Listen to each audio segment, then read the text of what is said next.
Welcome to Nakaimo, my little sister is among them. To start things off, father of our main character dies, and this is him. His name is Shogo, and just so you know what's going on, his father was CEO of some big ass group and he is the heir, but to inherit it, he must find himself a wife. Unfortunately, among the girls he meets at his new school is his sister, which he didn't know about since she was a secret child. And his goal is to pick one that isn't his sister. Wow, tell me about Russian roulette. Can't he just find a wife somewhere else that would solve 100% of his issues? First girl he meets is Konoe, and yes, I decided to start using their actual names because otherwise it was kinda confusing. I should also mention that this anime got some actual naked women, which I guess is warning and recommendation at the same time, depends on you. The next one on the list is Mayabe. If there's something worth mentioning about her, she's annoying, but with this one they push the limits of word annoying, because she is the sole reason I wanted to quit this anime. On the first night his sister calls him just to prank him with voice changer or whatever was she trying to achieve, and another girl is introduced, this time it's Mei.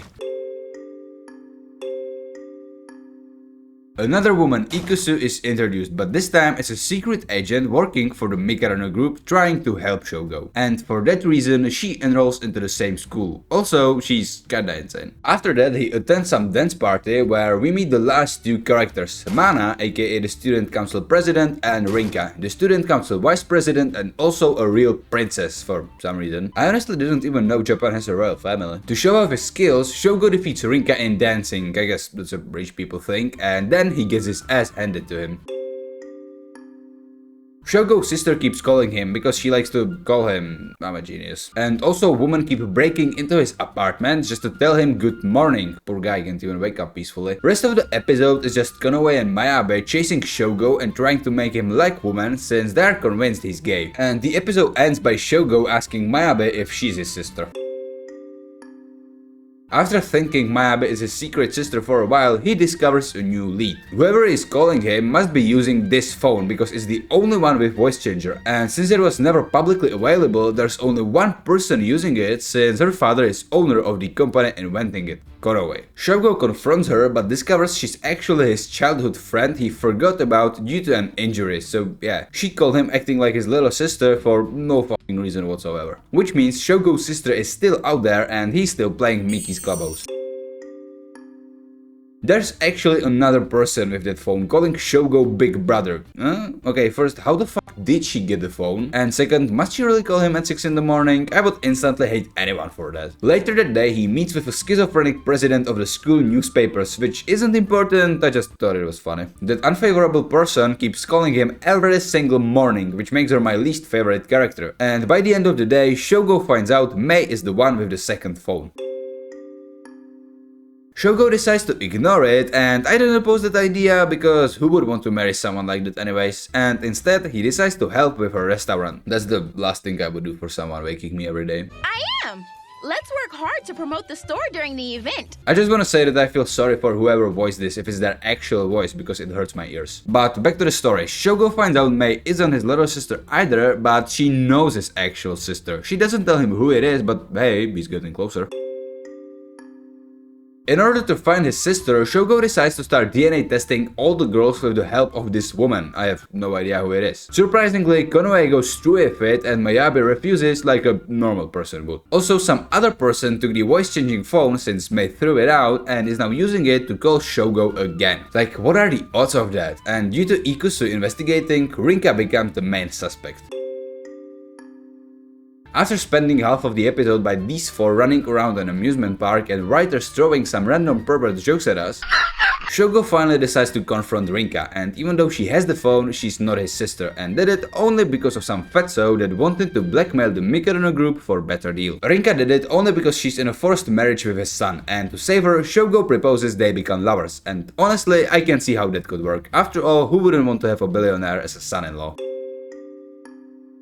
Shogo gets a new neighbor, Yuzurina, awful name by the way, and she claims to be his little sister because that never happened before. In reaction to that, Shogo decides to just believe her. And I know that I've already seen the anime, but still, all she did was invade his home and act super suspicious. What possible reason would he have to believe her? Later on, Shogo gets a DNA test, but that only happened because the other girls brought it up, but whatever, it came back positive. Shogo attends a party his mother organized together with all the girls, mainly for him to gather some connections or something like that. While searching for Mayabe, Shogo overhears this woman calling someone about cancelling his candidacy for president of the group. And yes, it's the same woman he interested with the DNA testing, which should make him doubt Yuzurina even more, since she could be just a decoy for him to drop his guard and actually start dating his sister. But do you know what he decides to do with this information instead? Yes, tell it to Yuzurina. That means Shogo knows something is going on, but still thinks Yuzurina is his sister, even though he got another proof of her lying, since Mei told him she knows his sister. But when he introduced her, Mei had no idea who she was. Basically, all that happens in this episode is Yuzurina trying to make Shogo believe Konoe is somehow using him while getting him together with Mayabe. And by saying that, I think you already know who his real sister is, and if not, try regaining some brain power by not scrolling through TikTok all day. Shogo figures out this annoying woman with gravity-defying hair is his real sister, which means only one thing. It's time for some confrontation. To sum it up quickly, Yuzurina is an actress hired by someone from the organization wanting to ruin Shogo's reputation by getting him to date his sister. I never thought I would say a sentence like this, but here we are. After that, she drops some I am the better one monologue together with a smile, because villain without a stupid smile is like TikTokers with dignity. They don't exist. On her way out, she pushes Ikusu to show how angry she is, and then just disappears. You may be thinking, why didn't Mayabe do something since she knew Yuzurina is lying, but the answer to that is she's just dumb, nothing new there. To finish it off, Shogo makes up with her and everyone is happy. I feel like the only point for this episode to exist is so you can hate Mayabe even more, because every minute is just her giving everyone more reasons to punch her. But apart from that, Shogo goes on a date with each of the girls, and in the end I believe he chooses Konoe, even though it's not specified anywhere. Don't be silly, brother. I came here to marry you. I'm a dolphin. You are the queen of the ocean, a siren. If the queen of the ocean doesn't behave herself, the sea will get rough. Did she really need to roundhouse kick me? Don't do it, Shogi. Make eye contact with Mizutani. He'll get pregnant. But that's impossible, brother. You're destined to marry me. Brother, welcome back. As my late great husband was fond of saying, speeches and skirts should be kept short.